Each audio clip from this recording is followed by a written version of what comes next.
So first question is really like how did you get into history and what sparked your interest into history?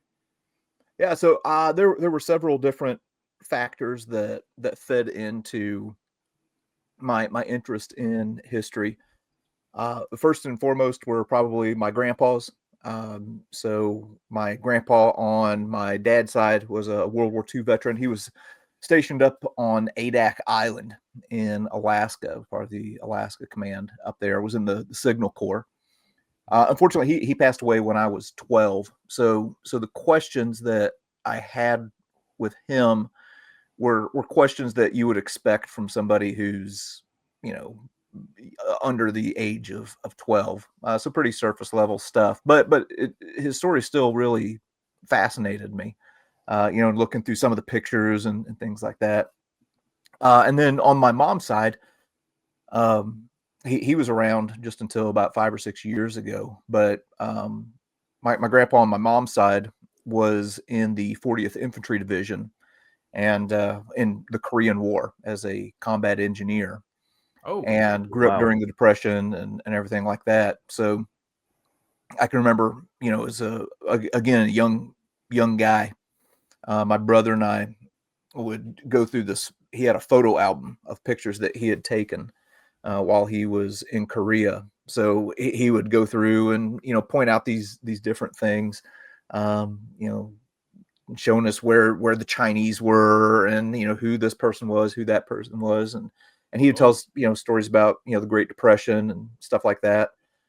And, yeah, I spent a ton of time with him, just out tromping the woods, turkey hunting, squirrel hunting. And he was always taking me places that, hey, this was an old mining camp. Here's an old cemetery. And we would look at the gravestones. So those were some major factors, I would say, in kind of getting the history bug lit up in me. Yeah, I can understand that, especially, I mean, the Korean War, I've just sort of started to deep dive into a little bit, like doing a bit of my own research, because it's a bit of a forgotten conflict, I guess. It's not really brought up at the forefront of people's minds. So, but what those guys endured, obviously, all wars are hell. But when I read some of those stories, man, and I think it was one of the first times I read where a British and American unit actually formed together and stayed together throughout the entire war. Oh, wow. I think they had it was an American commander. Yeah, they had British Royal Marines, I think they were attached to them for the duration, and they kind of amalgamated into one unit. So I know we worked together in previous wars, but to actually consolidate into a unit because of the hell they were going through, yeah, it was pretty They were cool actually mixed British and Americans. Yeah, Like it turned into I don't know how big it was, but it's just some of the stories I've been reading. Yeah. But it quoted that it was the first time that they amalgamated properly. It wasn't just working alongside each other. So wow, really cool. You said that it's a forgotten conflict, and of course the Korean War is called the Forgotten War. It's the middle child in our 20th century conflicts. We got World War II, there's Vietnam, yeah, and then right there in the middle is the Korean War. How many did actually? Oh, sorry, go ahead. So the Korean War is from 1950 to 1953. Yeah. Where of course the North Koreans come across the 38th parallel and invade South Korea. Even at the time, and again, I'm just pulling this from one story. Like I think that conflict was maybe misunderstood even at that time. So my grandpa, when he got home, and he was like in combat and everything like that, clearing minefields and all kinds of stuff. So he gets back and had a trying experience over there. So he gets back to the United States and he's readjusting and ended up getting a job working heavy equipment. Part of our United States interstate system was kicking up during that time. So he was part of that project to build our interstate system. But he went to our local, it was either the VFW, which stands for Veterans of Foreign Wars, or it was the American Legion. They're both veterans organizations that we have in the United States. So he went to join up with one of these veterans organizations. I can't remember what it was.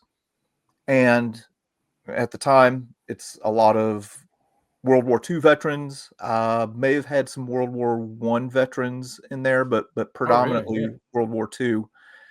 And the guys in the hall just kind of laughed at him, and they said, "Come back when you fought a real war." So I think a lot of Really? people, yeah, they just didn't understand what was going on over there. Yeah. And Whoa. for the rest of his life, he never joined any one of these veteran organizations. Whoa. Yeah, that's awful. It wasn't the same. Was it also sort of the same with the Vietnam War? When people came back, they were sort of looked down upon because of the atrocities that happened there, or because of the things that happened there? To be honest, a lot of that depended on where you lived. So with Vietnam, if you lived on the East Coast and especially the West Coast, they had a lot of problems with people harassing them at the airport and stuff like that. I have an uncle who was in Germany at the time, and he got back. It would have been like mid to late 60s. He was in the Air Force and lived in the Midwest where I'm from. And he was advised, he said, "Hey, when you get back to the airport, it might not be a good idea to wear your uniform, at the airport, change out of it before you get home." So there were guys who had a hard time. I've also talked to a lot of Vietnam veterans, in my area in the Midwest. People were a little bit more patriotic here, a little bit more supportive of the military. So I've talked to a lot of guys who had no issues whatsoever with, being harassed or anything like that. Yeah. Still had a difficult time just because the way that they were doing things in Vietnam was, I don't think they just fully understood how to transition guys out of combat and back into real life. This is actually a conversation my grandpa and I had one time. Because I don't even know, we were out in the truck feeding cattle and for some reason got to talking about it. But he was comparing his experience with the guys in Vietnam. And he said, if I had to do it over again, he said, I would have signed up for like another, 3 years of like stateside duty or something like that. He said something to just kind of transition me out. Yeah. He said, he said they had us up on the front line way too long. And he never went into deep detail about it, but, just kind of hinted at the fact that he had some struggles. He said, when we were done, we went back to Japan. They put us on a boat, and he said we had this long boat ride over the Pacific Ocean. And he said it gave us time to kind of decompress. We had other guys that we could talk to. In Vietnam, you might be in the jungle on Monday. They pull you out on Wednesday, and by Saturday, you're home. Oh, you're back in the US. There's no decompression. And it was just jarring to some of these guys.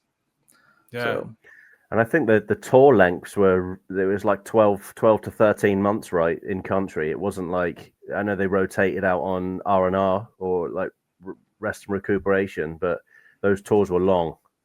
Yeah. And like the average, oh man, I don't have the numbers off the top of my head, but like the average soldier or Marine in Vietnam, I forget, if you look at days in combat, like frontline and everything, between a Vietnam soldier and somebody in World War II, it doesn't even compare. Like they spent way more time. And the Pacific guys would have encountered this, but the environment is highly stressful. I bet. Yeah. Book your own battlefield tours on trailsofhistory.com.